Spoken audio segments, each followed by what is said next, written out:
మీ జీఐఈటీ ఇప్పుడు జీజేయుగా మారింది. 2000కు పైగా ప్లేస్మెంట్స్, ఐపీఎం, కేపీఎంజీ వంటి సంస్థలతో ఇంటిగ్రేటెడ్ కోర్సులు. యూపీఎస్సీ కోచింగ్, అడ్మిషన్లు ఓపెన్.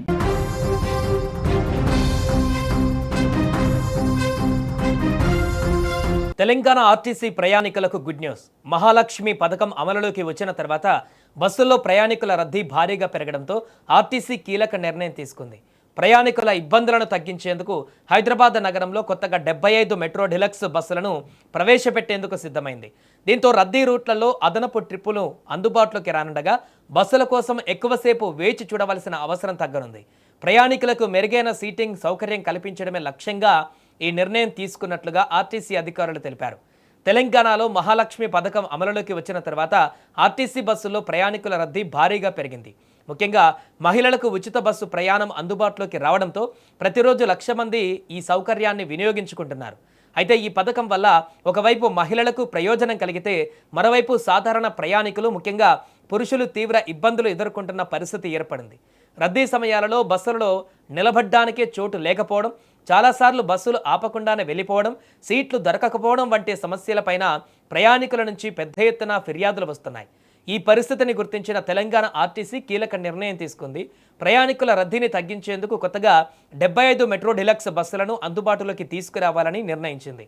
ఈ బస్సులు ముఖ్యంగా రద్దీ ఎక్కువగా ఉండే రూట్లలో నడపాలని అధికారులు ప్రణాళిక రూపొందిస్తున్నారు. ప్రస్తుతం నగరంలో తిరుగుతున్న మెట్రో డిలక్స్ బస్సులు చాలా వరకు ఫుల్ కెపాసిటీతో నడుస్తున్నాయి. ఉదయం, సాయంత్రం పీక్ అవర్స్లో పరిస్థితి మరింత క్లిష్టంగా మారుతుంది. అందుకే ఇప్పటికే ఉన్న బస్సులకు అదనంగా మరో 75 మెట్రో డిలక్స్ బస్సులను ప్రవేశపెడితే ట్రిప్పుల సంఖ్య పెరుగుతుందని, ప్రయాణికుల రద్దీ తగ్గుతుందని అధికారులు భావిస్తున్నారు.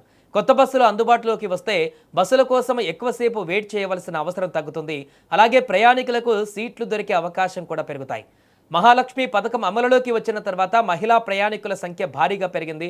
దీంతో ఆర్టీసీకి ప్రయాణికుల సంఖ్య పెరిగినా ఉచిత ప్రయాణం కారణంగా ఆదాయంపైన ప్రభావం పడుతుందని అధికారులు చెబుతున్నారు. అయినప్పటికీ ప్రజలకు మెరుగైన సేవలు అందించడమే లక్ష్యంగా అదనపు బస్సులను నడపాలని నిర్ణయం తీసుకున్నట్లు తెలుస్తోంది. కొత్తగా ప్రవేశపెట్టే మెట్రో డిలక్స్ బస్సులకు సంబంధించి ప్రత్యేక గైడ్లైన్స్ కూడా సిద్ధం చేస్తున్నట్లు సమాచారం. ఏ రూట్లలో ఈ బస్సులు నడపాలి, ఏ సమయాలలో అదనపు సర్వీసులు ఏర్పాటు చేయాలి వంటి అంశాలపైన అధికారులు ఇప్పటికే కసరత్తు చేస్తున్నారు. ముఖ్యంగా ఉద్యోగులు, విద్యార్థులు, రోజు ఆఫీసులకు వెళ్లే ప్రయాణికులు ఎక్కువగా ఉపయోగించే రూట్లకు ప్రాధాన్యం ఇవ్వనున్నట్లు తెలుస్తోంది.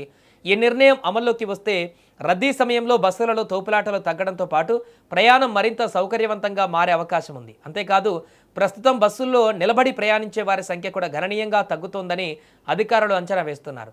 మొత్తానికి మహాలక్ష్మి పథకం తర్వాత పెరిగిన ప్రయాణికుల రద్దీకి పరిష్కారంగా తెలంగాణ ఆర్టీసీ 75 కొత్త మెట్రో డిలక్స్ బస్సులను ప్రవేశపెట్టే దిశగా అడుగులు వేస్తుంది. ఈ నిర్ణయం అమలైతే మహిళలతో పాటు పురుష ప్రయాణికులకు కూడా ఊరట లభించే అవకాశం ఉంది.